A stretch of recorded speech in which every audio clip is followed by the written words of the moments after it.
Hello, people. We are about to do the green spoilers from Dark Ascension, and joining me is the wonderfully intelligent Sam Black via Skype. Hello, Sam. Okay. And you have looked at these spoilers, correct? I have. I mean, I haven't, studied it a ton, but I've at least read it over. Sure. As for me, I have not. So I have no idea what any of these cards do, and so if there's a pause, that's just me reading the card. Sound good? Alright. Alright, let's get into it. Oh no, I clicked the wrong thing. Okay, we're good. First thing. Oh no, I'm back on white. I'm so stupid. I clicked the banner at the top. You should just be on the page that has all of them. Yeah, I guess. I'm just very inefficient. I should also close Moto in the background probably. Just have that running constantly. It'd be a little weird. Alright. I don't know why one would ever close Moto. Well, especially because booting it up is such a pain. Yeah. Alright, Briarpack Alpha. Oh, it's like Briarhorn that you can't evoke. Yeah, and it only gives +2/2, so it's worse in two different ways, but it's a wolf if you're into that. Well, yeah. I mean, Briarhorn was completely unreal. Yeah, that card was just unbelievable. It was like the green Flametongue Kavu. Yeah.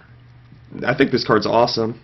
I like that it's I like that they put this effect on a beefy creature and made it uncommon rather than putting it on a 2/2 for 3 and giving +1/+1 and making it common or something like that. You know what I mean? Sure. I definitely don't want to have to just always play around this effect and be blown out by it all the time, but I definitely think it's awesome. It's also cool that it's a wolf and it's an expensive flash card, so it plays well with werewolves where it lets you pass on your turn and then blow them out on their turn. Oh, I didn't even after think your about werewolves that. are flipped. That is interesting. I like that. I'm actually writing an article right now about the flavor of Innistrad, and one of the things that I talk about when examining Ambush Viper is that a lot of people think that Flash is a blue ability, but the cards that the creatures that Flash to fight are green, and there's precedent way going back. all the way back to Simian Grunts. Yeah, exactly. So I think Flash on green cards fighting creatures is pretty cool. Yeah, I mean, it's the classic from the trees. Yeah, exactly. Bet you didn't see that elephant hiding behind there. The ambush. Yep. Yeah, elephants are known for their excellent ambush tactics. Of course. Fact. That was awkward. Alright, Clinging Mists. Fog, and it can... What's that invasion card that does that? Tangle. Tangle, yeah. It's like Tangle, right? Yeah, if you're at not very much life, then it's a more expensive Tangle. Interesting. So, a little embarrassing compared to Tangle, much like Briarpack Alpha is embarrassing compared to Briarhorn. But right. Again, but that's a good at what it thing, does right? compared to cards that are less insane than Tangle. Right, exactly. Tangle's a fog that's actually good, so this is a fog that's a little bit less embarrassing. Right. Actually, it might be more embarrassing. 3 mana is a lot. Yeah, it is, but I definitely, especially for limited cards, I definitely err on the side of I'd rather them be more expensive, or not just limited cards, but limited blowouts. You know, a fog effect is one of those cards that's if you sculpt the game state in a way where it's good, then it's game changing. But if you're behind and whatever, then it's just a burnt card. A card like that, I would rather have cost 3 than 1. You know, in general. Sure. I don't think that there's... I mean, well, I guess we're going to do green right now, so we're going to see if there's an overrun. You can spoil it right now. Is there an overrun? I don't think so. Okay, because, that was the big thing for me with fog effects was... back in Time Spiral, was Trump the Domains in Time Spiral? Hold on, people are saying I'm too quiet. I'm going to try to work on that. Yes, Trump the Domains was in Time Spiral. Okay, when I was learning Time Spiral Limited, which is basically when I was learning Limited, period, the guy who was teaching me, Aaron Hopman, had a great quote, which was, "If you show me Trump, I'll show you Blur," in reference to Chameleon Blur, the horrible 4-mana fog. But even though it's a 4-mana fog, which Fog isn't good, let alone making it cost 4 mana. But like you can't just lose to Trump. Right. So you got to do something, and it's stuff like that really taught me that cards are always contextual. Yeah, I mean, like a lot of Sealed is about like sideboarding the answers for your opponent's bombs. Right, like, for their specific bombs, exactly. Yeah, that was something that like Ben Stark was talking about after like an M10 or 11 or 12 or something GP that he exited, where like the all GP the exo Boston decks were insane except for his, and he just like sideboarded into all the right answers, whatever his bombs had every single match. Like he said that he like any 2 color schemes too. And yeah, exactly. He sideboarded entire decks just to be, their 2 bombs, because that's how that format worked. He understood that format on a deeper level than anyone else. It was really impressive, especially for a core set. I mean, come on. Right. Crushing Vines. This art's gonna give me nightmares. That was a cool card. There's like a lot of flyers. This is like definitely main deckable, that right? card's sweet. Like, yeah, Wing Snare that has random other utility. Yeah, and the artifacts that people play are really good. Well, at least in the first set, like the Juggernaut and the Cleaver and whatnot. So I like this card. I think that this is a good environment for it. Like there are some sets where they could have printed this card and it just wouldn't make sense.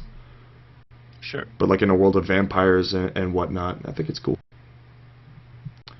Dawn Treader. It's interesting that it's common. It kind of looks like an uncommon.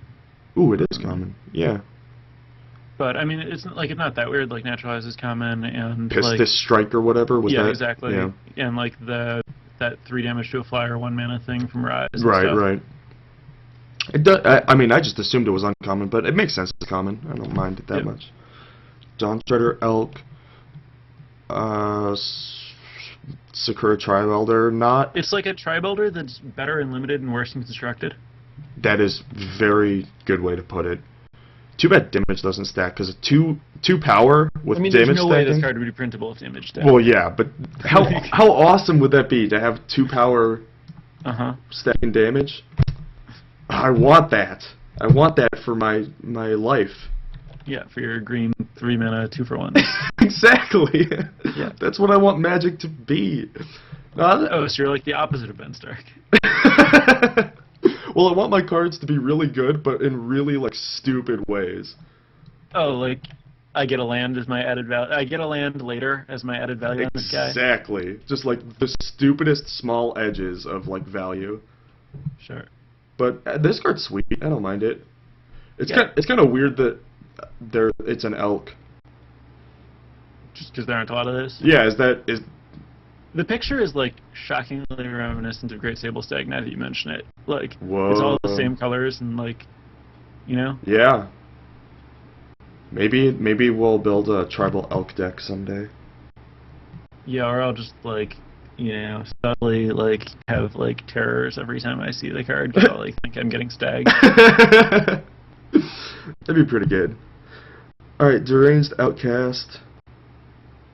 Oh, okay, there was a black one of these, right, that like kills a creature. The uncommon guy that, yeah. I was talking in my black review, there were a bunch of cards that like required humans or sacrificed humans and stuff. Is there going to be like a shortage of humans? You mean to sack?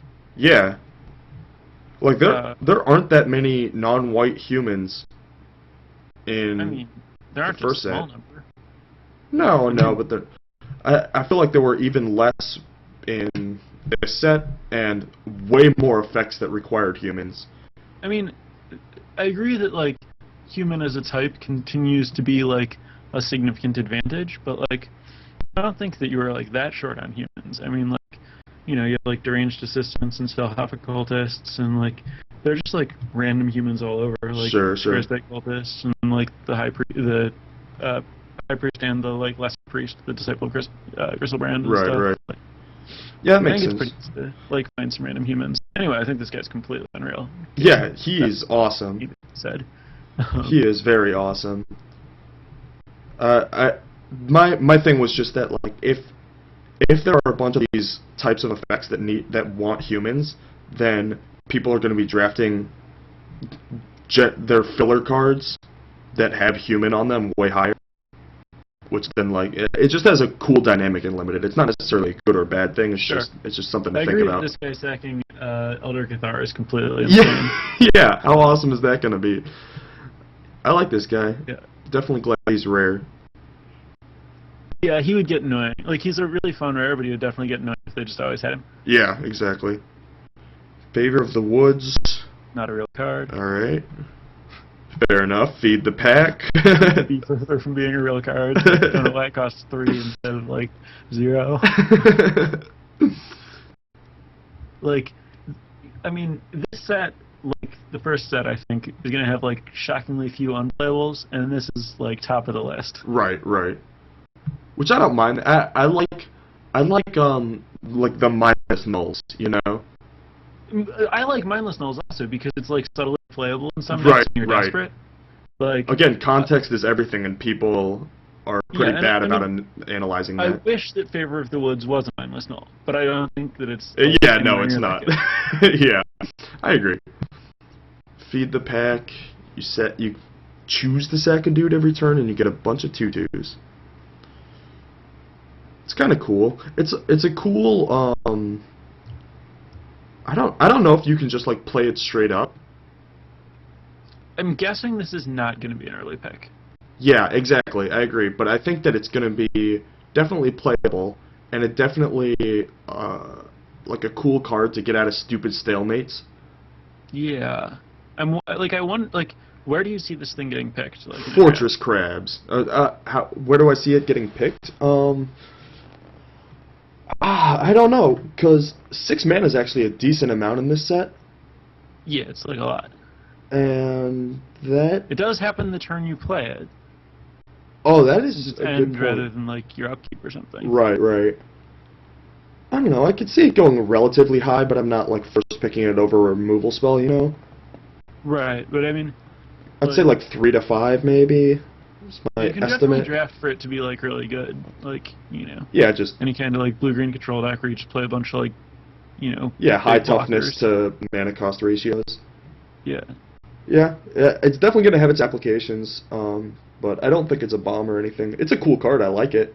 Yeah. Like, the but flavor do you is think that it will awesome. be actively drafted, like, before tabling by people that are trying to actually build around it, but it's not like a card that you're going to take over, like, some, like, sick uncommon or, like, a good Right, removal spell? right, exactly, agreed. And it's one of those cards that, like, the cards you're going to play with it naturally go well with it, right? Like, Fortress Crab, besides the fact that it has a high toughness, also Right, like, plays well with this because blocks for you to set up your late game 6 mana enchantment. Exactly. That'll, like, give you inevitability. Sam, I'm glad you're so smart. I don't have to explain things to you.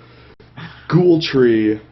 Well, if you think 6 mana was a lot, 8 mana... Oh, it costs less. Okay, good. It costs 8. Don't you worry about that. I was fooled for a moment. Oh, man, we could make 10 2/2s with this thing off our Feed the Pack? Yes, if we get our rare combo. Or we can build a construction deck around it. Please don't.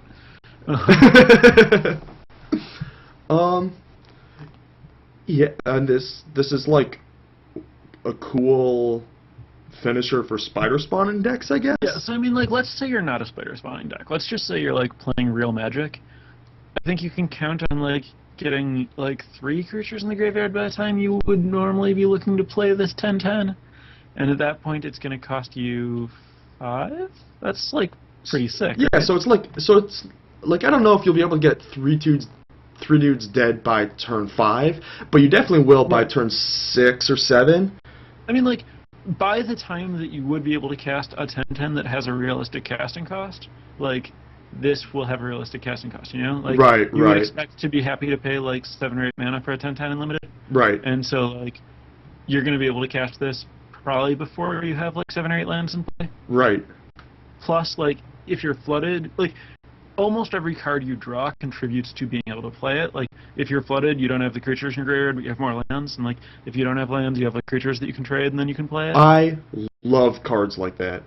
That sort of like hedge against themselves. Yeah. I love cards like that. I think they're really good, designed for like minimizing variance. In Sure. like trying to think of another example of cards that do that. Like cards with obscenely high flashback costs. Right. Like, I love cards like that, because if you're drawing spells, you have spells, and if you draw your 8th land, then you get to Time Walk him again. Yeah, another good example of that kind of thing is like the Invoker cycle. Yes, that is a great where they're example. like early dudes that give you late game effects. That is a way better example than I came up with. Because those things are, like, completely playable by themselves. Right. Grave Tilt Worm. Green likes big creatures, I've learned in Magic. Anyway, finishing up on Ghoul-tree, I think my conclusion is that, like, the fact that it's, like, playable if you're not, like, actively loading your graveyard makes it, like, a very good early pick that you can, like, play in basically anything if you're green, but, like, if you're actively, like, loading up your graveyard, it's going to be insane, whereas otherwise it's going to be, like, a playable finisher. Right. I think it's also, there's a cool tension where, like, your green creature decks in general, your green non-degenerate decks where you're, like, trying to play real Magic, in general, seem to lean towards, not dinosaur necessarily, but like more mid-rangey styles, because their 4 and 5 drops are so huge that... Yeah, I mean, well, that's like I don't know, I think that really depends on what your other color is. Like, green-white's certainly not that way. No, it's super aggressive. But I would say there are more green decks based around 4 drops than 2 drops. Is that a fair assessment? I hope not, but maybe. Like, the ones based on 4 drops sound a lot worse to me than the ones based on 2 drops. Yeah, but the ones based around 4 drops beat the ones based around 2 drops. Sometimes. Alright. Well, I was just saying, like, the more cheap dudes that you have, like, this is more incentive to play cheaper guys that can, like, fight early and, like, push damage and trade and all that good stuff. Yeah, but at the same time, it's also exactly what those, like, you know, dinosaur-style mid-range decks want. I don't know, like, you don't want to have, like, a hand with this guy and a boar and a Grizzled Outcasts or whatever. Sure, but I mean, like, if you're already set up to, like, get into these, like, you know, mid-game my creatures are bigger than you type board states, then, like, this guy's going to play along, like, presumably you have cards that get you there, and then he's a good way to, like, win from there. Like, he's going to fit into your plan very nicely. Sure. Yeah, that makes sense. I like that. Also, I just realized he's a zombie. Yeah, which that's, like, might be more interesting. of a drawback than anything, but I Really? guess you might end up with some... Well, I mean, it just means that he gets killed by, like, Slayer and stuff. Yeah, but he doesn't get victims. Yeah, he doesn't get victim. And you Maybe, can, if you're, like, mulching for value, if you're, like, some horrible rock deck, you can, like, Ghoul Razor he's pretty sweet with the Ghoul Razor and Ghoul Razor. Yeah, exactly. I guess, all in all, Zombie's probably an upside. Yeah. I guess, like, Zombie is, like, a slightly better ability than Vampire, and, like... Right. Yeah. I mean, human, like, creature types in this set are so weird. Because, like, human is, like, strictly an upside, whereas, like, everything else is, like, kind of iffy. Right. Yeah, everything else has, like, cards that interact with it on one side or the other. Yeah. Yeah. I agree. We're ready to move on to this worm? Sure. It's a worm. It's an exciting worm. It's a big worm. Yeah. It's, like, a little bit different than Crowworm in some ways, I guess. Yeah. Alright, next card. I guess it's more like Yavimaya Worm than Crowworm, but... Yeah, it's just a big fat worm. I mean, there's not much to say. Do you think it's better or worse than that bad 6-mana guy we had at common in the first set, Kindercatch? It's a lot better than Kindercatch. Alright, I agree that it's better than Kindercatch. It's not saying much to be better than Kindercatch. So it's also better than Essence the Wild? Probably. Yeah, because it's, like, splashable. Yeah, you can actually cast it. Yeah. Yeah, and it tramples, so it doesn't just get, like, chunked by Mausoleum Guard for eternity. Yeah. Oh, I was thinking it became a 6/6. It becomes an 8/8. Yeah, no, it's a lot bigger. Enormous. Yeah, it's a lot bigger. Yeah. I definitely think I talked about this in my red review, I think, but I really like how Morbid interacts with the other cards in this set. Like, there are some cool sacrifice effects, and what's the Undying ability, you know? So you can just, like, suicide your guy for 100% upside. Like, you can Nash really easily. Sure, do we have, like, a lot more, like, sack a guy for free in this set? I can't remember there's right some now. Vampire and stuff that does it, right? Right, and then there's, like Fling was reprinted. Yeah, but that costs mana. Like, it's really different if it's free versus costing anything. Sure, when you're especially trying for a to, 6-drop. morbid your green fatties. Well, and I mean, like, just for stuff like playing that boar and stuff, you know. Yeah. Um, There's like that 1 mana 1/1 that kills itself. yeah, but again, that costs mana the turn you play it. Yeah. I think, Falconwrath Torturer, the vampire that can sack a dude to gain flying. Yeah. I think he might actually be totally unreal in ways that I hadn't fully considered. Just because you sacking can morbid for it. free is like insane in green black. Yeah. Like, I think he might be one of the most important cards. Like, set for In like morbid rock or whatever. yeah. Yeah. Well, I mean, just in like morbid beasts, like he's exactly the point you wanted in your curve to turn on every single green morbid creature in the first set. Right.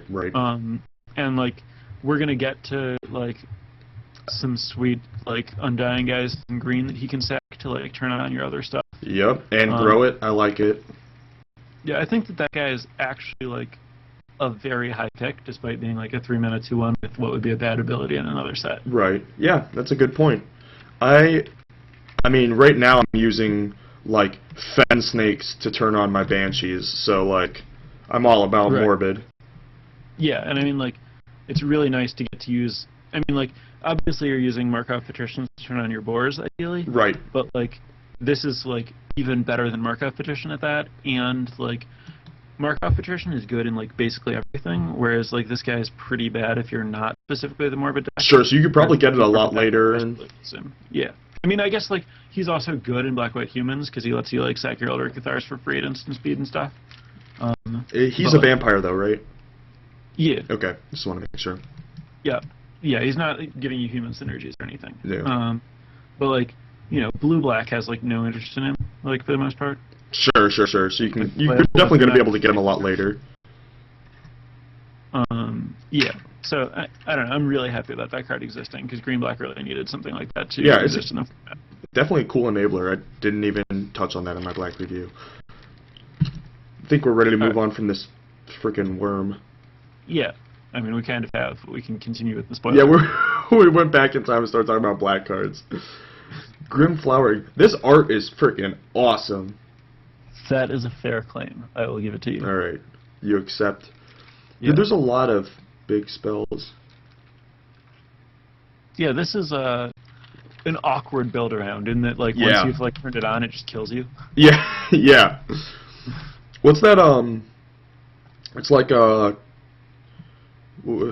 frick. What's the thing that rebuys all the things of a permanent type?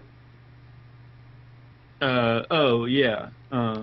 Creeping Renaissance. Yeah. It's kind of like this that, is like right? a really bad Creeping Renaissance. Yeah. And, like I often cut Creeping Renaissance from my Creeping Renaissance decks. Yeah. So I don't think this card's very good. Yeah, but the art is cool, so I'm happy.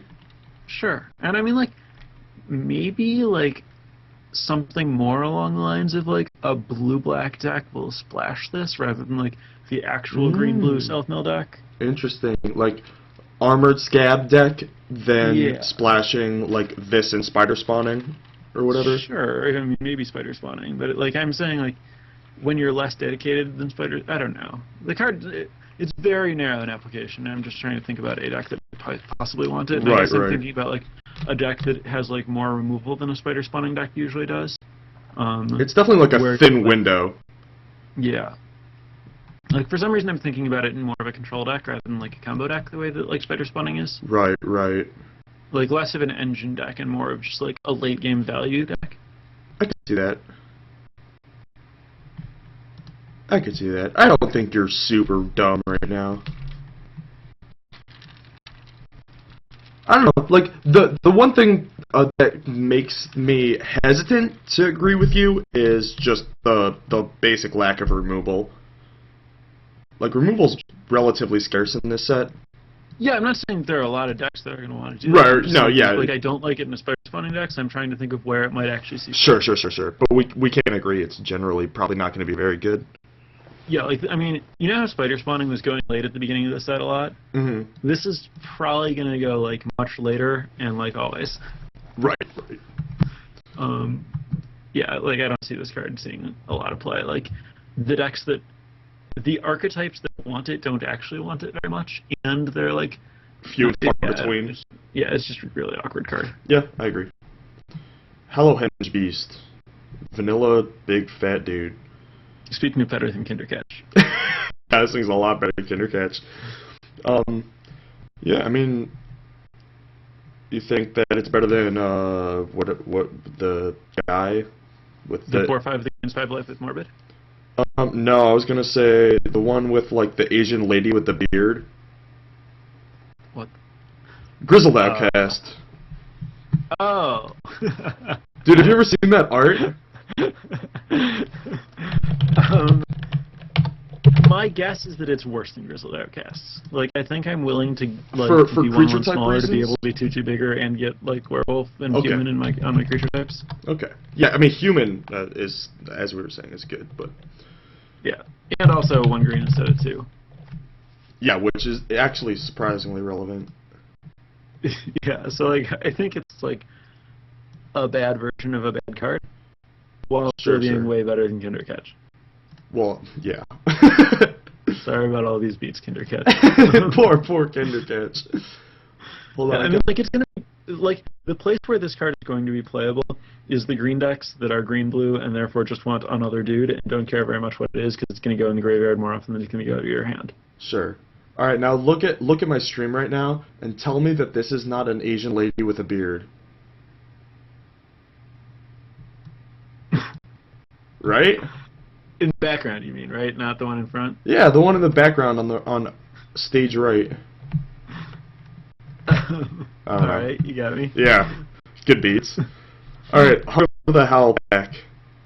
I like this card. And it's like not even like a beard. It's like she just like covered her face in shaving cream. Yeah, You know? she like taped cotton to her face. Just like Mulan, she's like she wants to go to war for her country, but like they won't let her because she's a woman, you know. And this is like what she thinks a man looks like. Alright. Yeah, the chat seems to be claiming that it's not even trying to be a beard, but it's hard to tell on the like, you know. Nah, it's a beard. It's a fake beard. Hunger the Howl pack. Common combat trick, sticks around. Morbid's a pretty big blowout, but I don't know how you're gonna really get Morbid pre-combat unless you're using a removal spell. I loved Battle Growth. Yeah, Battle Growth is awesome. Which is just the first line of this card. This has, if you want, you can play it post-combat as an Oaken form. And it, like, kills undying creatures. You know, if they're gonna die and you don't want them to come back, you can be like, alright, no counter, you're gone. I didn't think about that. And, like, every now and then you get, like, the totally insane bloods where, like, in combat, you're like, alright, Geist Flame your one guy, +3/3 my guy. Yeah. Or, like, first strike that thing, and... Yeah. I like it. Yeah. Dude, there's so... Like, green already has... Well, in green white, they already have so many combat tricks. Yeah. And, like, Yeah. all of them are pretty good. Like, yeah, I mean, it's... As far as the, like, well, there are all these different combat tricks, so you don't know which one I have, so it's hard to play around them. It's, like, both good and bad for the format as a whole, that, like, this and Ranger's Guile are the things you can do for 1 mana, and they only give +1/1. And, like, right. Moment of Heroism and +2/0 and First Strike are the things you can do for white colorless, and they both give 2 extra power. Right. Like, when, like, you still know how much of a power bonus your opponent can give based on how much mana they have up, in the same way, but like there are 2 slightly different things that it could be. Right. I that is so awesome. Overall, do you like this card more or less than Ranger's Guile? I would say more. Yeah, I think it's quite a bit better. Yeah. In the like Ranger's Guile being able to counter spells is insane, and I think that there are some decks where like I get multiple like green bomb werewolves, and then I want Ranger's Guile over like everything. And in those decks, I would still prefer Ranger's Guile. But in the decks where like you just have a bunch of like random dudes, this is way better. Well put. So specifically, I think that in Werewolves, the deck Ranger's Guile might be a better card because you want to be able to protect your flipped werewolves because they're like a big investment. Whereas in like any green deck that's not Werewolves, this is probably better. Yep, I agree. I think that I I'm also a big fan, I think you are too, of like sideboarding. Well, not just like, ooh, Ranger's Guile's better against removal decks and Hunger the Howl Pack's better against creature decks, but like also once you show them a trick, like rotating your tricks. Yeah. Actually, I think I might do that less than other people, but I'm certainly familiar with the concept, and I get what you're trying to do. Yeah, I'm a big fan of that. Thing to do. Yeah. The thing that I'm a bigger fan of in this card is blowing them out and then getting value. Like, the fact that the 1/1 counter sticks around compared to, like, other spells is so nice. Oh, yeah. I mean, like, you love Battle Growth, I loved Aggressive Urge. It's, you know, it's just value, I love it. Yeah. And the fact that it's common, even though it's like a combat trick, so you'd think I'd want it to be uncommon, so I'd have to play around it less. These types of combat tricks, I want common, so that I always have to play around it. You know what I mean? Yeah, it's not like this is a huge blood. This is not Test of Faith or whatever. Like right. The thing that, you know, like blows them out and gives you 3+1 counters all the time. Right. Yeah. Yeah, combat tricks in general, I like either never having to play around them or always having to play around them, because then it makes your job really easy of like trying to So you're saying that like Swell of Courage you wish was a rare, or maybe didn't exist. Right. Pretty much. Sure.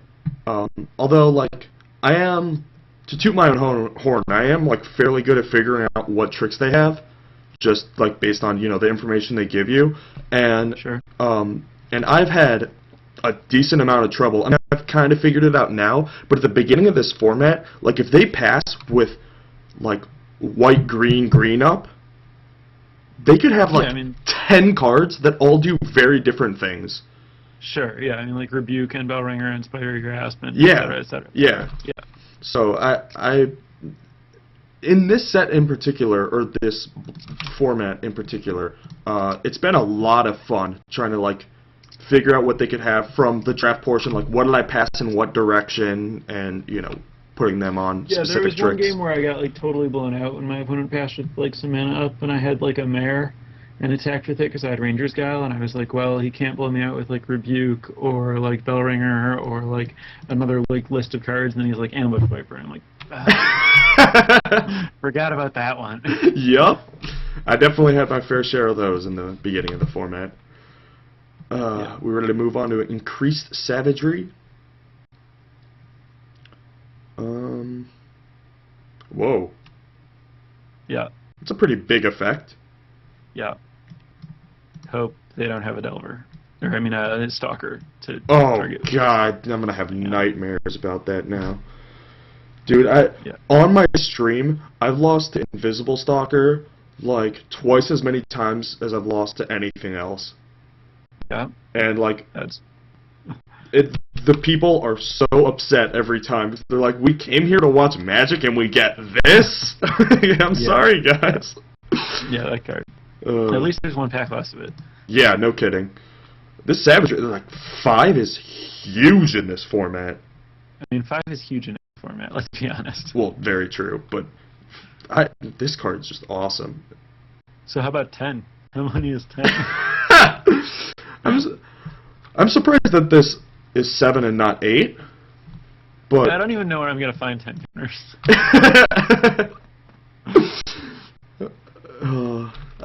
This card is just brutal.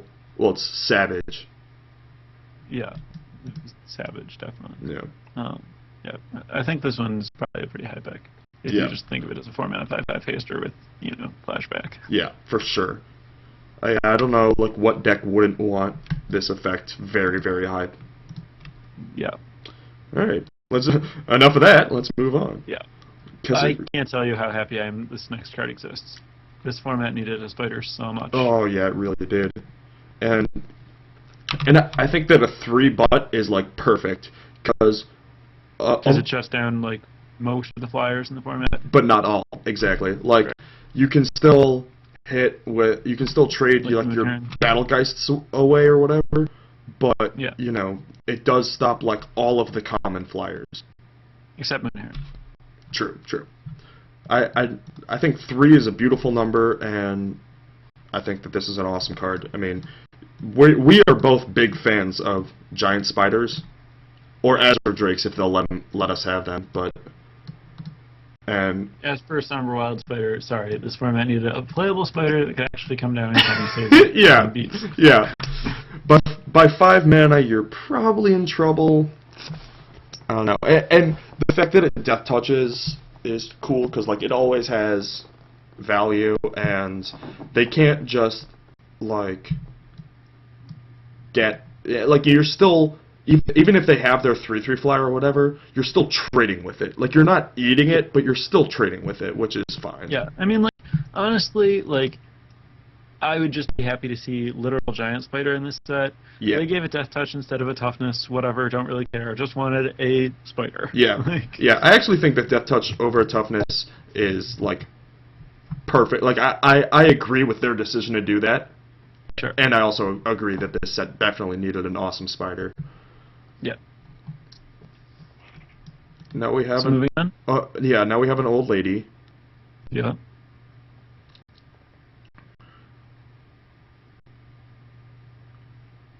Ooh, interesting. Yeah, she's like a bad Villagers of Estwald on the front, like, you know, an unplayable Villagers of Estwald on the front, and then, like, transforms into, like, a little bit better than one. Right. So, worse than Villagers of Estwald is my read on it, but, like, Well, the game Villagers where is you get also, werewolf like... screwed, and, like, they flip your werewolf because you, like, missed a drop or whatever, and then you lose. Like, this one screws you even harder. So, Yeah. it's a worse card, and I like what it does to the format less than Villagers of Estwald. Fortunately, it's uncommon. Yeah, I agree completely. And yeah, I was about to point out it's uncommon, so you don't have to deal with it. It's uncommon in the one-pack set, so you don't have to deal with it as much. And, Yeah. like, Villagers is... I mean, it plays well in any green deck, obviously, but Yeah. in general, like, I've been attacking for 2 with it a lot more than I've been sitting on it. Yeah, but honestly, like... That might be more I think reflective that, of the I type mean, of decks what that I I was draft. saying before is, like, a little too, like, negative about this card from a design standpoint. I actually like this card in that, like, Villagers, like, you just play it for value, and, like, it's a good attacker, like, it's just a great body, and then sometimes it flips over and crushes your opponent. This card is, like, actually worth, like, working for and building around, Right, and, like, right. skipping your turn to flip, and, like, drafting a Moon Mist deck, and, like, drafting with other werewolves, so you can, like, play a couple of werewolves, and then, like, that's by Pass skipping and, your turn, yeah.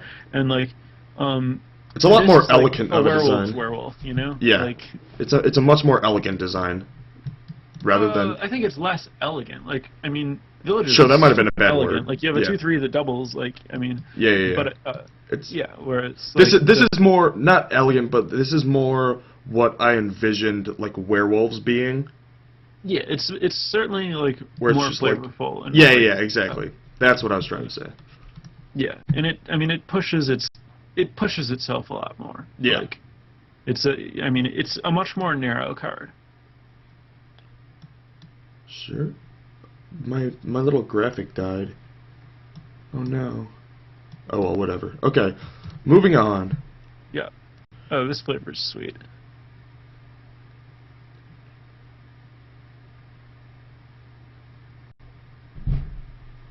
Wow, that is awesome.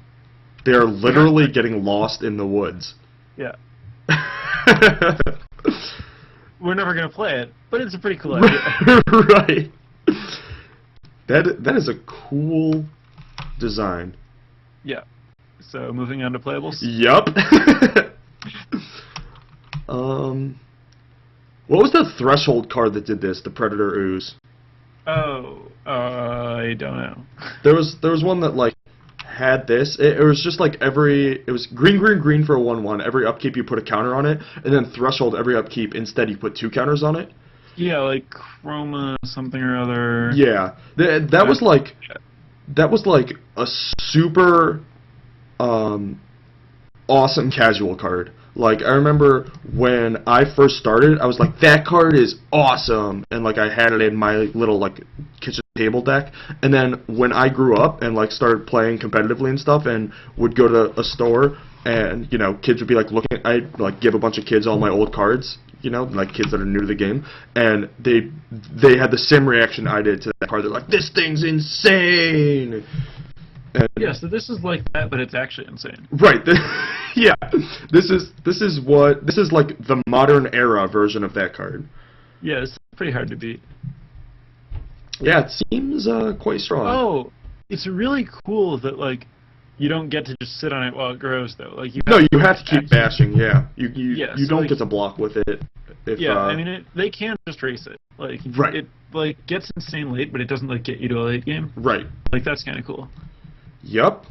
And there's some like neat interactions with how it affects this limited environment, because like it costs 3, which is already the glutted slot in this set, and then triple green, which is like pretty significant Not in this set. realistic ever. Yeah, exactly. So like, even though I agree that it is insane, it's like pretty hard to pull off, and then even when you pull it off, they can still do stuff to it.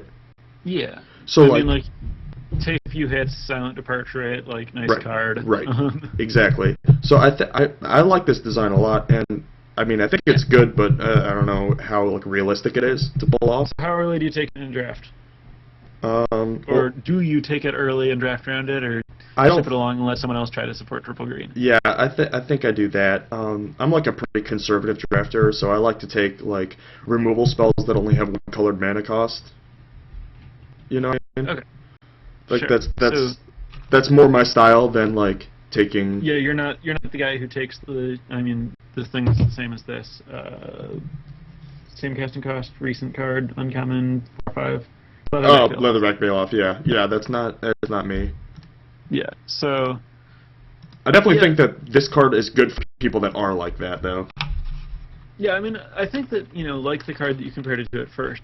Ultimately, this is like a card with a lot more casual appeal than like relevance to you and me. Like, I don't think it's going to be like a big deal. Like, I think it more often than not will end up in sideboards or bad decks that work too hard for it. And like even in like the decks that do get to play it, like the decks where like you're 10-7 playing it anyway, like it's not like it's going to win the game even if you happen to like play it on turn 3 every time. Right. And like I assume it doesn't have huge constructed applications. Like I guess it's like Dungeon of Elders numbers 5+. If you really want really slow bad Dungeon of Elders. You're like Green Sun Zenith thing for Predator Ooze. I mean, like maybe you're like a Dungeon of Elder deck with 1 Predator Ooze to Green Sun Zenith for in case they have day judgments. Right. I can definitely see it having some sort of application like that. Yeah. But in general, I think that it's like, a cool and scary card more than like a good or relevant card. Yep, agree. Moving on to another flip card. Elf Werewolf. Ooh. It's cool. This guy seems pretty bad to me. I mean, yeah, it's cool, but I don't think it's. I mean, I definitely think that mana acceleration is a lot better in this set than it is in, say, Zendikar. You know what I mean? But sure. Ooh, and it is a human, which gives it extra value. But sure, it's just no derogatory speaker. No, most certainly not. But very few things are, to be fair. Yeah, I mean, I guess like the better card to compare it to is the thing that is very similar to Deranged Assistant. It's like a Deranged Assistant that doesn't power up your graveyard. Mm-hmm. And in exchange for not powering up your graveyard, gains what I consider almost nothing. Yeah, this is like an awkward design too, because like most of the flip cards, especially the werewolves, are like these big transformations, but this just like goes from 1/1 to 2/2, gets vigilance, which doesn't really matter because like you're not going to be able to attack with your 2/2 anyway, and then adds another mana, which probably by the time you flip it is going to be not as relevant. Right. So I don't actually like the design of this card that much, but I mean it's fine for what it is. I mean, like, the flavors are just a little weird. Like, yeah. I'm the werewolf that gives you, like, what? Yeah, Why exactly. Is werewolf thing? Like, that's, I mean, I get that there's, like... Because he's scarred by the moon, Sam. I mean, like, in fairness, there is, like, a connection between, like, werewolves and nature. Like, that's a thing. Right. But, like, I don't know that giving you mana is the best way to represent it. Yep, I agree. I'm ready to move on. Alright. Somberwald Dryad. Sure. Card's pretty sick. Yeah. Dryad is weird. I don't know, these creature types, like, I feel like there's like one Dryad and one Elk and whatever in this set that's otherwise like super flavorful, and creature type like almost always matters. Whether that's spirit or one of the dark tropes or human. Right.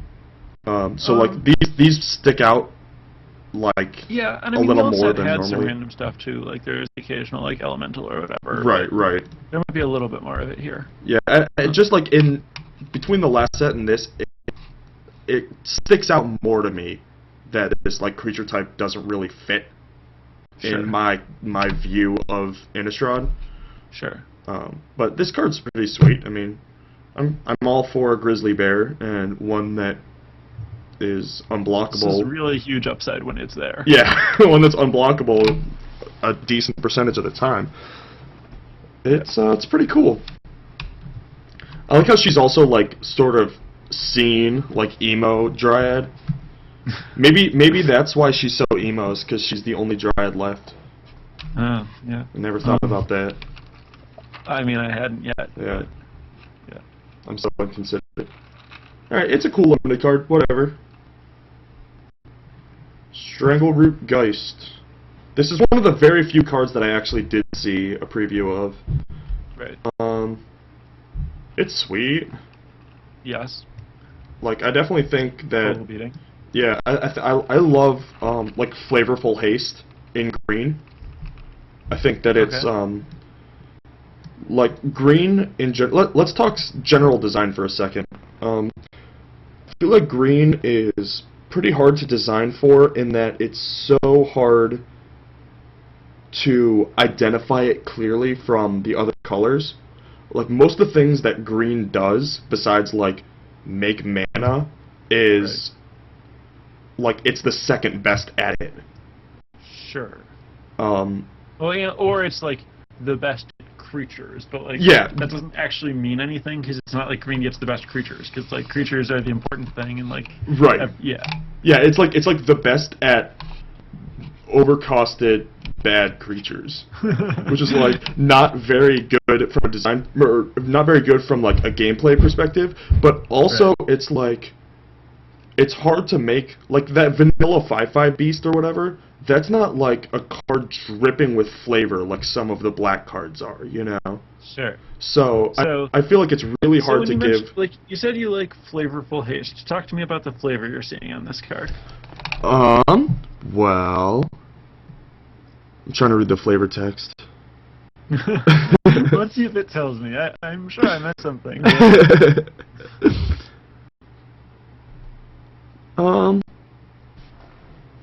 I don't know, because, like, he's in the ground, right? And then he's just, like, jumping out and eating you. Is that the flavor of this card? You're telling me. Oh, I don't know. It seems to haunt trees, which is a little weird. But it looks like it's kind of, like, not coming out of the ground, but, like, that it's kind of slithering on the ground like a snake. Yeah. And then, like, popping up and getting you. I don't know. That's cool. I mean, if that's what they're trying to portray, then I'm cool with that. But sure. I definitely like when I said that, I was thinking more Vengevine. Okay. Because it's like an angry vegetable. Is it? You sure, know? that's the classic trope. Yeah, the very normal fantasy trope of angry vegetables. It's, I don't know. This card is pretty cool, and I like giving green stuff and then trying to make it work, because otherwise green has no way to make it cool. You know what I mean? Yeah. So I mean, do you want to talk about like what you see in this card's future? Why don't you do that? Well, I mean, credit to Kibler. I think that turn 1 like bird or elf, turn 2 sword, turn 3 this thing equipped is completely insane. That's such a Kibler sequence. Yeah, of course. Exactly what he's been trying to do for the last several months. Turn 5 Elspeth. Don't know where that came from. Do you have an answer? No? Alright. Yeah. It's a pretty sick sequence. Yeah. other than that, obvious applications to like Birthing Pod, which that's where my can't mind get enough went. of Undying in theory. Right. And they like don't really have that many 2 or 3 drops. Right. Like well, yeah, I mean, like, this is like the aggressive version of Bridge Right, Emissary. right. Exactly. I was gonna say the more rampy, like combo-y versions do, but like the more aggressive versions of Birthing Pod were all cutting Birthing Pods because they didn't have enough interactions with it.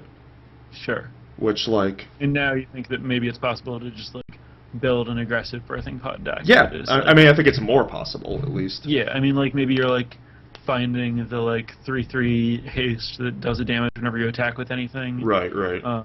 With like this and like another Undying guy and yeah. Yeah. Yeah, it's sweet. And I mean, yeah, I mean like, and then maybe there's just some like, straight up green curve you out aggro deck. Yeah, those have existed. It definitely wants Eldrazi Monument to exist.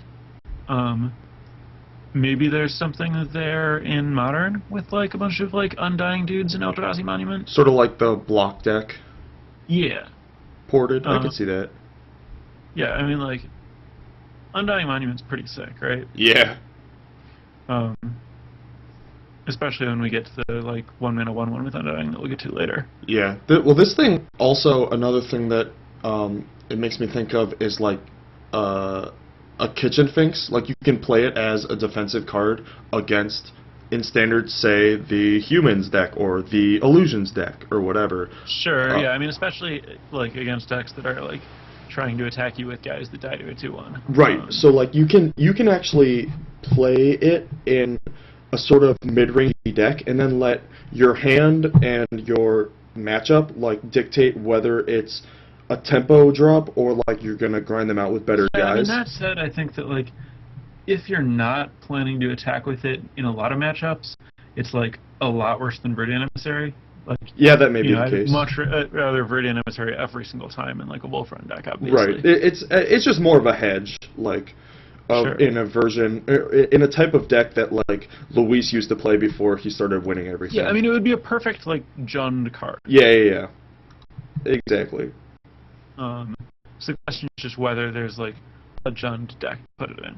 Yeah. Like a deck that's just like all value, can play any role depending on like the matchup and stuff. Right, It's just right. trying to like if you're just trying to load your deck with 2-for-1s, this is another one of those. Yep.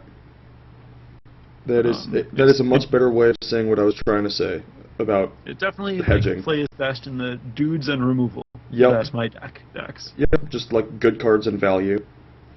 hmm Alright, I'm ready to move on. You ready to move on? Yeah, this next card's sweet. I'd love to get to it.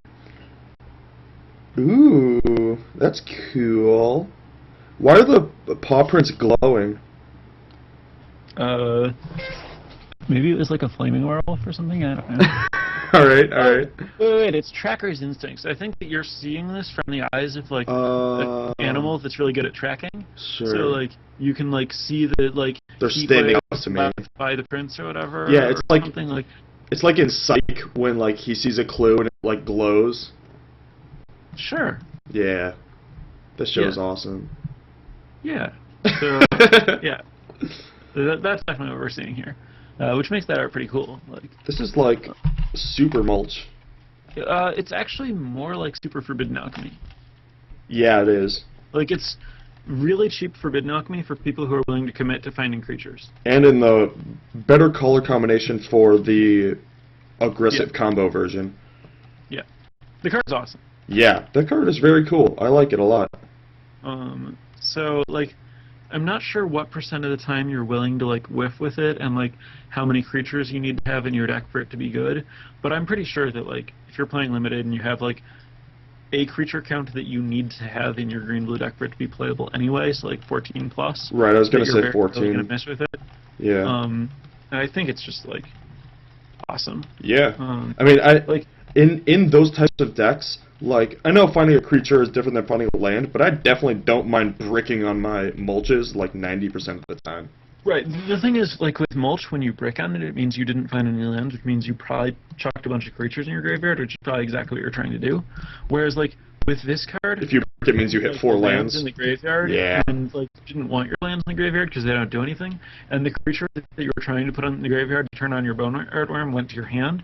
So it's like awkwardly backwards from what you want. The way that mulch is exactly what you're trying to do. It hedges against itself, like we were talking earlier. I guess, but like, it also just like doesn't play well with the obvious thing to do with it. Right. But like, it's just such a powerful card that that's fine. Like, it's still just like a super cheap Forbidden Alchemy. Like, you save 5 total mana on Forbidden Alchemy Flashback when you do this instead, and like you just have to take a creature instead of taking whatever. Like, right. That's like. It costs half as much. And like, and it gets half as much. And it like these types of effects snowball, right? So like the difference between being able to do this on turn 2 and doing alchemy on turn 3 is greater than that 1 mana, that 1 turn. Because if you do this on 2, that means the cards are going to your yard faster, so that you can like think twice out of your yard faster, or whatever it is. This costs as much as think twice, and it like guarantees to draw you a creature. I mean, assuming there is a creature there, and it like fills your graveyard, and like just seems very powerful. Yeah, the card's awesome. Uncommon, which it has to be, right? Yeah, it's powerful enough that I mean, I wouldn't want it to be a common. It's like too good. Yep, I agree. That is definitely a card to look out for in limited. Yeah. Also, could think of it as the Green Desperate Ravings. Sure. In that it's like a better think twice. Yep. So a bear. Sure. It's fine, limited filler. I mean, yeah, like, so if you can morbid on 3, which is pretty difficult, but if you can, then it's like better than a 3 mana 4/4. In that it can put the counters on something else if you want, or yeah, I don't know. I'm trying to think of like how you're morbiding on turn 2 and having another creature that you would want to put this on. Oh, so you have to like. You'd have to go like 1 drop, 2 drop. Viper, like. Yeah. Yeah. But so you're saying when it's coming out on turn 3 with morbid, let's be realistic. It's a 4/4. It's just a 4/4. Yeah. Sure. But the fact that it can target definitely makes it way, way better later. Yeah. Because like being able to put this on your flyer or whatever. Right, or just the fact that it's like half haste. Sure. If you like have a removal spell or whatever. Mm-hmm. Yep, I like it. It's actually probably the top end of filler, I would imagine. Again, really? 3. I see. Wait, did you say the top end of fair or the top end of filler? Filler. Okay, yeah, I agree that it's like a kind of good filler card. Yeah. It's awkward. Like whenever I see a 3 mana creature, I'm just like, there's so much competition for that slot. Yeah. That and so many of the cards are so like Orchard Spirit is like an awesome 3-drop.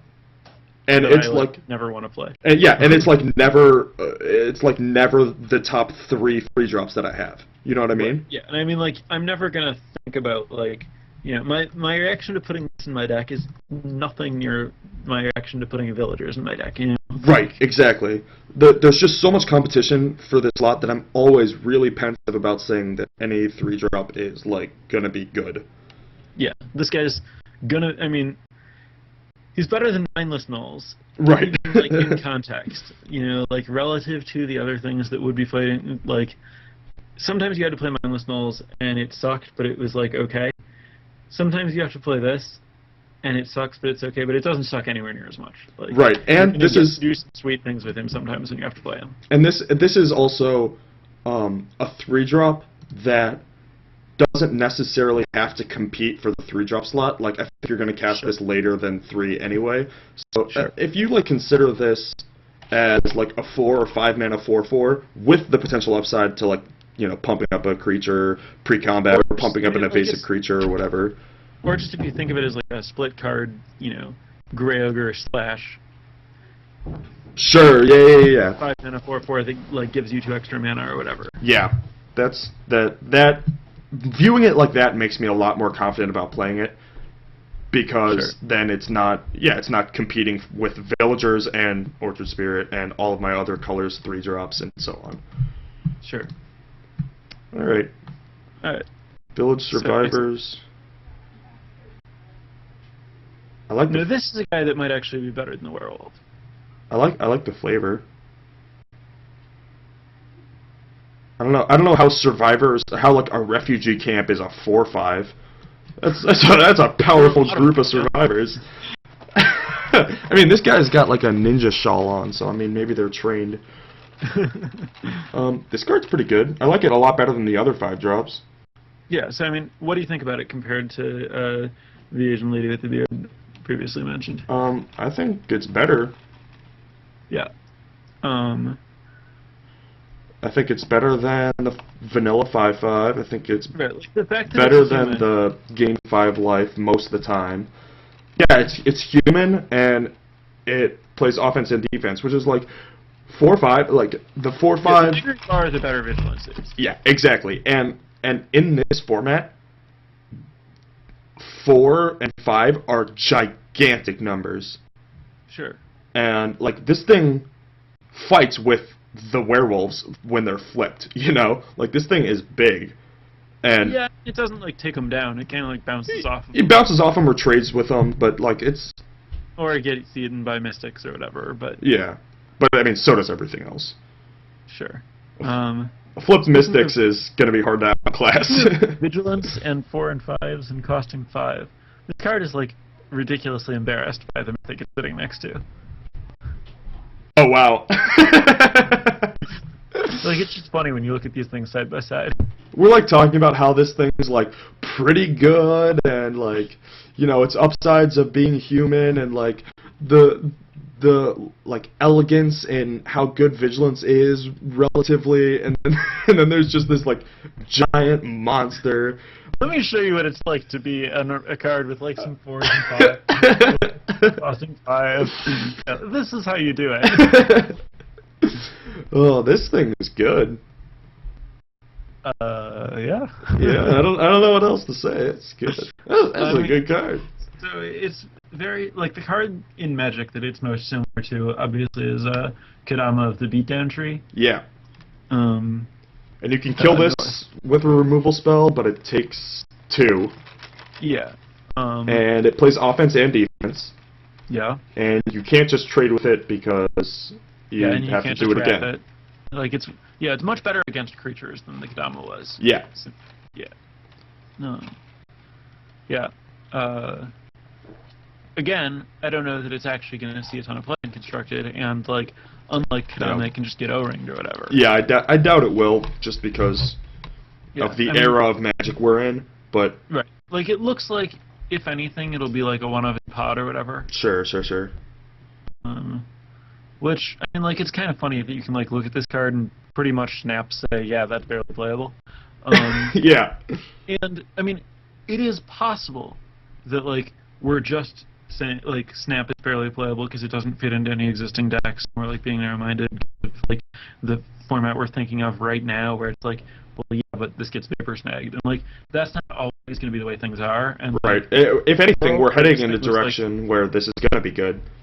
yeah, and I mean like in a world where this thing is routinely coming out on turn 3 off a Lotus Cobra, like Yeah. pretty insane, you know? Yeah. Like, so it's not like nothing huge has to be different for this card to be really good. Like, especially after rotation, like when there aren't Titans that are just like being bigger mid-range. Like Titans kind of remove mid-range as a thing from Magic. Yeah. And like once those are gone, and they've made it very clear that they're not coming back. Yeah. Like this thing gets to have much more of a place. Yeah, that's And like, you know, like presumably like Vapor Snag aggro won't always be a thing. Maybe I mean I guess like it's the same block as Delver, but you know, yeah. yeah, this card has a potential future. I guess is what I'm saying, even if it doesn't look great right now. I agree completely. And let's just say I'm glad it's Mythic for limited. Yes. Yeah, it's an obvious, ridiculous beating in limited. Like, you know, we were talking about that other thing that costs green, and how you don't necessarily want to commit and stuff. This is probably Pretty worth sure it. it's like this one. Yeah. All right, oh no, not the last card. Whoa, we got a million more cards. The first 2 colors, they stopped at T, so I just assumed we were close to done. We have a million, by which we mean 3.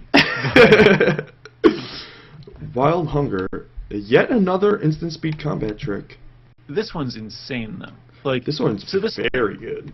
Like fundamentally changes like the way that playing around combat tricks in this format works a little bit, in that it's a trick that gives 3 power, which like It's the only one that does, right? And like giving 3 extra power and trample is enormous. And like 7 mana is like a realistic amount of mana where you can play this and flash it back in the same turn. Yeah, and Rally the when you do, Peasant they're style. basically dead. Yeah. Like when you get to give 2 different creatures trample and add 6 power to the board after they've already blocked, like yeah. So I mean, you've already seen what like Rally on 6 can do. Yeah. This thing, wow. Yeah. So I mean, there are a number of cards that it's reasonable to compare this to. I'm glad that spider spawning like hard counters it.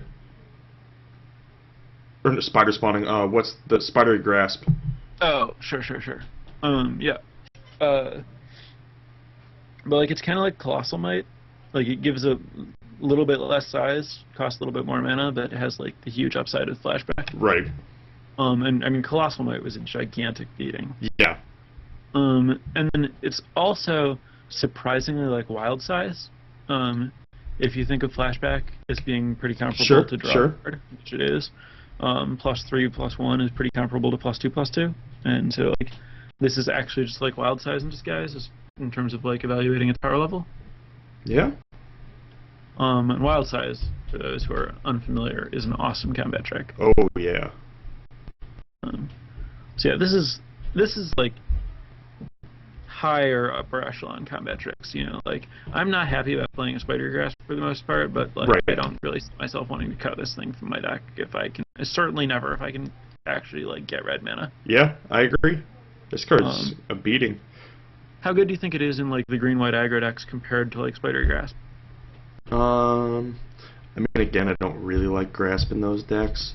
Right. But those are the decks where I do like Grasp. Just because like I often want those things to be like lowest possible curve and then like as many tricks as possible. Like I'm happily playing the first 7 combat tricks or something, just so that like every turn I can attack with all of my guys on any board state, and however they block, it's going to be. Yeah, and they won't have any profitable blocks ever.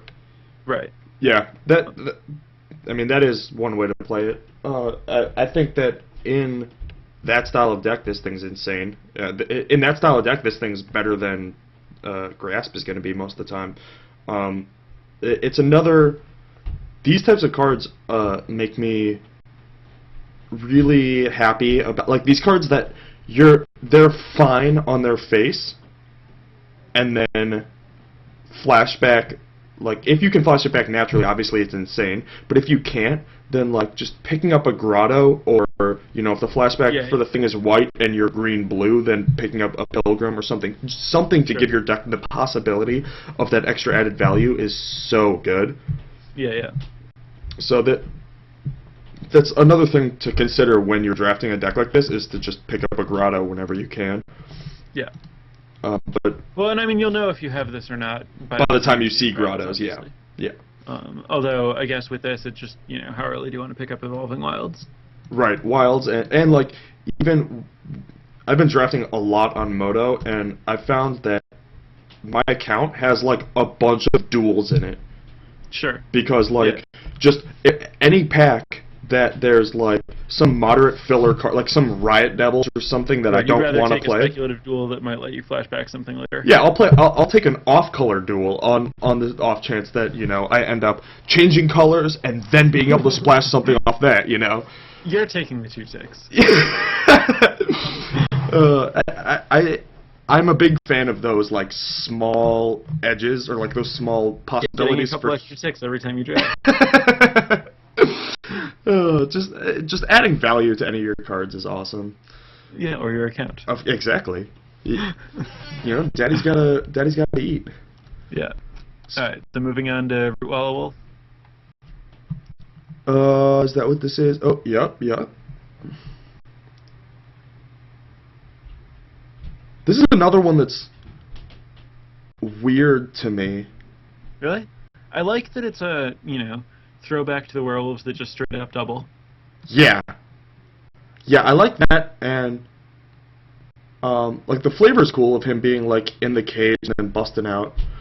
Just like looking at it, it's you still have to invest in pumping it. So on the face of it, it's a 1/1 that the moon comes out and there's this big dramatic scene where hair's popping out in his claws and he's screaming and bloody murder and howling, and then he's a 2/2. Sure. On the other hand, like, this guy is, like, you're a werewolf and you're Dark Thicket Wolf all in one. Like, the sweet thing about Dark Thicket Wolf is that you can pump it, and then you end up not playing any spells because you pumped that guy, and then it flips all your werewolves. Whereas this guy, like, invests it, and then you didn't play any spells. in itself. Flips himself. That is a very good point. That is one of the things that I love about Dark Thicket Wolf, besides that he's, like, the best card ever. Aside from the fact that he's just 2/2 that they basically can't block, and then in late game he mauls them. Right. He's also plays perfect plays perfect with your werewolves and your prey-upons, and is a 2-drop in a form with not a lot of 2-drops, and this card, that is a very good point about this card, that he basically, like, flips himself. He synergizes with himself very well. I like that. I like that. Yeah, it's a cool card. It's just, that always throws me for a loop. That, like, sure.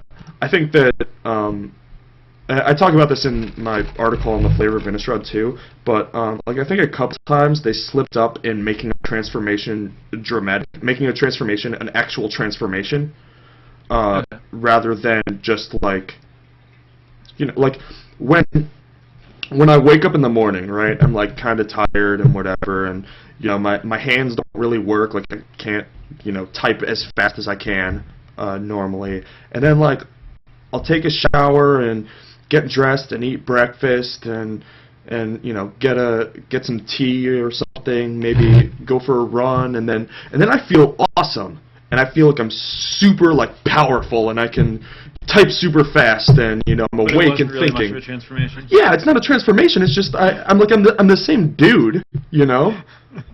I don't know. Maybe that's just my view of it, but I feel awkward when, like, the transformation isn't as dramatic as it should be. Sure. So whatever. Yeah. I mean, similar. Like, I think that what I got out of that is, like, it would be pretty sweet if, like, with this guy, you, like, put mana into him, and he's a 2/2, or he becomes a 3/3, and then he flips. It would be sweet if, like, he just stayed a 3/3 when he flipped. Like, I invest in making this guy a 2/2. Like, he busts out of the cage, and he's, like, this, 3/3 smashy werewolf. Yeah. And he flips, and he gets to keep being that 3/3 smashy werewolf. Yeah, that would be awesome. I mean, you'd lose. It would also be cool if it was just, like, it'd be kind of neat if it was just, like, green 1 transform him, and then he also had the normal werewolf way to transform. But if he could just, like, all right, I'm sick of being in this cage. I'm going werewolf myself. That would be cool. But anyway, yeah, I still like the card, and it's nice to have a 1-drop werewolf if you're trying to build a werewolf deck. Like, in Constructed, if you are into, building a tribal deck, it's good to have a 1-drop for your tribe. Yeah, I agree. Like, that's kind of a big deal, actually. 1-drops are super awesome. Yeah, in general, just, like, 1-drops that aren't, like, 1/1s for 1 that have no utility or whatever. Yeah. They're just awesome. They're, like, my favorite thing. Mostly because my curve always sucks, so that I need them to fill holes, but... Sure. So, moving on to this last card. We're on a last card. Speaking of what one. Yeah, Doomed Wolf. Not the biggest fan. Really? Yeah. So, is this because you don't like Doom Traveler, or is it because you think a 1/1 flyer is better than a 2/2, or, like...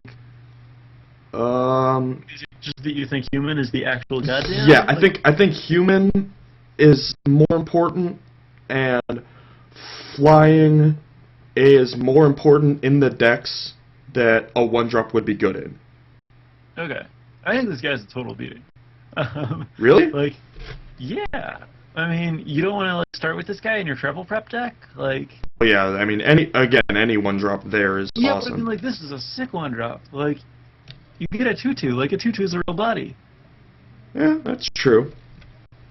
I mean, like, I am the guy who added added Doom Traveler to my Delver deck. So, like, I love a Doom Traveler. Yeah, I guess he's a lot cooler than I first gave him credit for. It is. It's weird because like people who are saying that this guy's not good with travel prep, like, you don't have to prep him. He's just good in the deck, and sometimes he'll die before you prep. well, you prep after he's already a 2/2, right? Yeah. I think that. Oh man, I totally had something to say and forgot. Sorry. It's all good. It's normally one of the things that I like about one drops is that they allow you to do two things at any given point, and doing two things is good. Sure. And this I'm not talking about werewolves. I'm talking about in limited in general. Being able to do multiple things in one turn is something you look for, and one drops enable that. Then you add into the fact that werewolves exist, then things like diagraph ghouls or whatever go way up in value, because then you can play, on 4, your 3-drop in your diagraph ghoul and reflip their guys. Yeah, and I mean, like, this guy's, like, not great, but he's not embarrassing later. Like, Sure. Like, jump block a couple of times and, like... Yeah. Yeah, my point was just, also, like, in a green deck... Where, like, sorry, go ahead. He's like a one-drop that makes their Geist flame bad. Yeah. Yeah, that makes sense. Also, like, in block, just like the guy right before him, he does a lot to, like, making a werewolf deck, like, a playable thing. Like, you get Young Wolf and Wolf Bidden Captive as, like, the start to your, like, Moon Mist aggro deck. It's, like, sure. Building block. Also, I'm, like, obsessed with Mortarpod right now, and he's, like, a sweet dude with Mortarpod. That he is. Mortarpod's a sweet card. Yeah. All these like the greatest thing ever. All these like delvers and snapcasters running around. Yeah. All right, you've sold me. I like this card now. All right, cool. Glad I can help. Do you want to move on to do the multicolored, or do you want to save the rest of this for later? I think we're gonna do it later. I kind of want to draft. All right, cool. All right. Good talking to you. Yep. Thanks for stopping by. It was fun. Yep. All right. See ya. All right, later. And that, ladies and gentlemen, was Green with Sam Black. Pretty good, right? I love talking to Sam about Magic. He's so smart and really, I don't know, he understands me. Like, I kind of speak in riddles sometimes. I don't mean to. It's just like my brain doesn't work right, so I kind of like go off to the side. But he like is able to bring me back. He understands what I mean, and not many people do. Yeah, but I feel like every time I talk to Sam, even if it's like in passing about his team draft deck, I'll like sit down while he's building his 3v3 deck. I feel like I always learn something. It's always fun. So glad to have him on. We're gonna do the colorless cards and the multicolored cards a little later, but right now I'm going to draft.